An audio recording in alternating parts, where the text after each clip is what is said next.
نحمده نصلي ونسلم على رسوله الكريم اما بعد فاعوذ بالله من الشيطان الرجيم بسم الله الرحمن الرحیم۔ حضرت علی نے فرمایا اللہ تعالیٰ 3 گھروں سے نفرت فرماتا ہے۔ تو ناظرین وہ 3 گھر کون سے ہیں ہم آپ کو اس ویڈیو میں بتائیں گے۔ اس کے علاوہ ہم حضرت علی کے اور بھی بہت سارے آپ کو فرامین بتائیں گے، جیسے کہ پسینہ کیوں آتا ہے، اور بھی بہت کچھ بتائیں گے۔ آپ نے اس ویڈیو کو آخر تک ضرور دیکھنا ہے۔ ایک مرتبہ حضرت علی رضی اللہ تعالیٰ عنہ خطبہ دے رہے تھے۔ آپ نے فرمایا کہ 3 گھروں میں اللہ کا قہر یعنی اللہ کا عذاب کبھی بھی نازل ہو سکتا ہے، اور اللہ ان 3 گھروں سے سخت نفرت فرماتا ہے۔ وہ 3 گھر کون سے ہیں؟ آئیے توجہ سے سنیے۔ سب سے پہلا گھر وہ ہے جس گھر میں عورت کی آواز مرد کی آواز سے اونچی ہو جائے۔ اس گھر کو 70,000 فرشتے سارا دن کوستے رہتے ہیں۔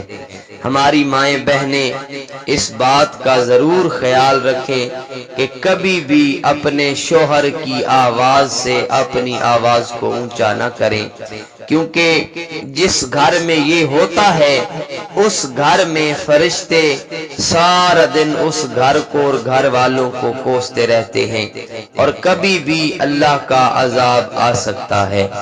نمبر 2، جس گھر میں کسی کا مال کھایا جائے اور اس کو جمع کر کے رکھا جائے، اس مال کو اکٹھا کیا جائے اور اس مال سے اس گھر میں روشنی و تکبر ہو، یعنی اس گھر سے جو وہ مال ہے اس مال سے سارے گھر کا کام کاج کیا جائے، گھر میں اس پیسے کو خرچ کیا جائے، تو ایسے ناحق مال کھانے پر کبھی بھی اللہ کا عذاب ہو سکتا ہے، اور اس گھر سے اللہ تبارک و تعالی سخت نفرت فرماتا ہے۔ نمبر 3، جس گھر کے لوگوں کو گھر میں مہمان کا آنا پسند نہ ہو، اس گھر پر اللہ کا عذاب کبھی بھی نازل ہو سکتا ہے۔ حضرت جبرائیل فرماتے ہیں کہ اس گھر کی نمازوں کا ثواب فرشتے نہیں لکھتے۔ اب ہم آپ کو بتائیں گے کہ نبی کریم صلی اللہ علیہ وآلہ وسلم نے ارشاد فرمایا کہ 3 لوگوں کی دعائیں اللہ تبارک و تعالی ضرور قبول فرماتا ہے۔ ویسے تو ہر مسلمان کی دعا قبول ہوتی ہے اگر مسلمان کسی غلط چیز کی آرزو دعا نہ کر رہا ہو، لیکن لوگ صبر نہیں کرتے، جلد بازی کر جاتے ہیں، دعا کے بعد فوراً شکایات شروع کر دیتے ہیں کہ اے اللہ تو نے ہماری یہ دعا قبول نہیں کی۔ دعا کے بعد صبر کرنا چاہیے، اللہ تبارک و تعالی پر یقین رکھنا چاہیے، تب ہی جا کر دعا جو ہے وہ قبولیت تک پہنچتی ہے۔ اللہ تبارک و تعالی کے کچھ ایسے بندے ہیں اور جن کی دعائیں کبھی بھی رد نہیں ہوتی۔ حدیث پاک میں مختلف مقامات پر یہ بتایا گیا ہے کہ اللہ تبارک و تعالی کا فلاں بندہ ہے، اس کی دعا ضرور قبول ہوتی ہے، لیکن حدیث پاک میں ہے کہ نبی کریم صلی اللہ علیہ وآلہ وسلم نے ارشاد فرمایا 3 لوگوں کی دعا ضرور قبول ہوتی ہے اور کبھی بھی رد نہیں ہوتی۔ اگر یہ بد دعا کر دیں تو وہ بھی قبول ہوتی ہے۔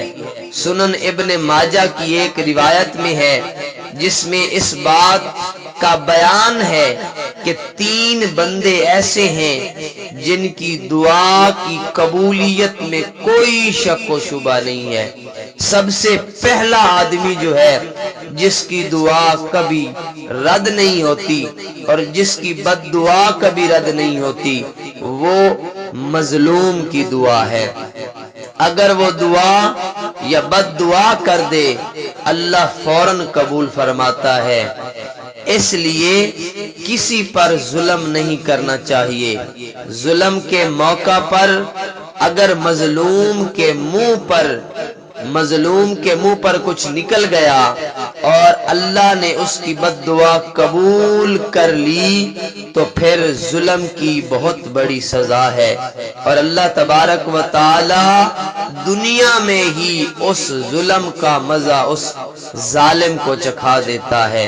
اور آپ احباب نے اکثر دیکھا ہوگا جب کوئی بندہ کسی دوسرے بندے پر ظلم کرتا ہے تو دنیا کے سامنے اللہ تبارک و تعالی اس ظلم کی سزا دے دیتا ہے۔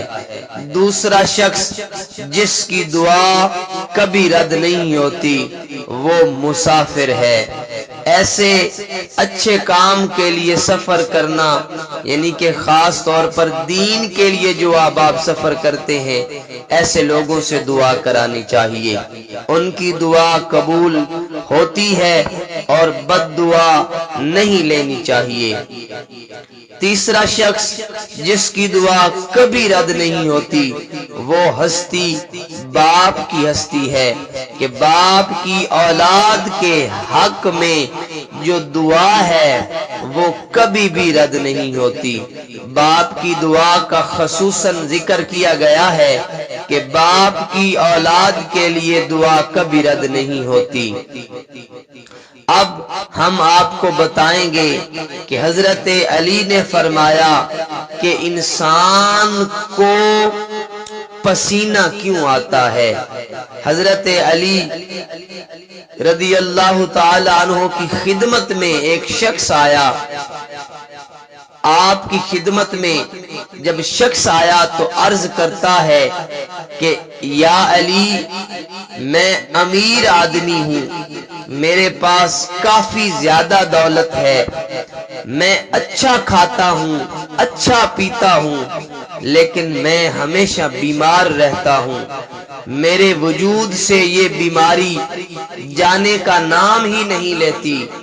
تو حضرت مولا علی کرم اللہ وجہ الکریم نے فرمایا کہ جب حضرت آدم علیہ السلام اور ان کی بیوی حضرت حوا جنت میں تھے، نہ درد تھا، نہ پسینہ تھا، نہ تھکاوٹ تھی، لیکن جب اللہ تبارک و تعالی کی نافرمانی کی تو اللہ تبارک و تعالی نے ناراض ہو کر ان کو جنت سے نکال دیا، اور یہ فرمایا کہ ایک محدود وقت تک آدم ذات امتحان دیں گے، پھر جب وہ ثابت کر سکیں کہ وہ جنت کے قابل ہیں یا دوزخ کے تو ہم وہ جگہ انہیں دے دیں گے۔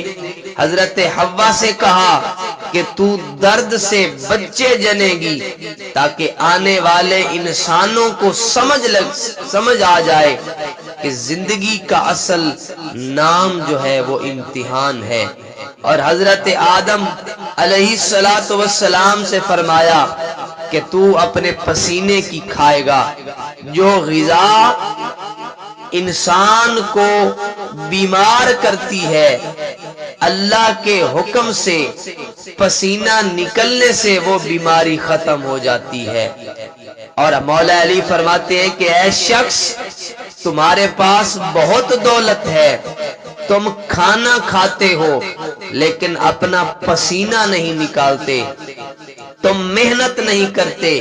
مولا علی فرماتے ہیں جاؤ، تم کھانا کھاتے ہو ویسے ہی اپنے جسم سے پسینہ نکالنے کی عادت بناؤ، دیکھنا تمہاری بیماریاں تمہارے جسم سے جدا ہو جائیں گی انشاءاللہ۔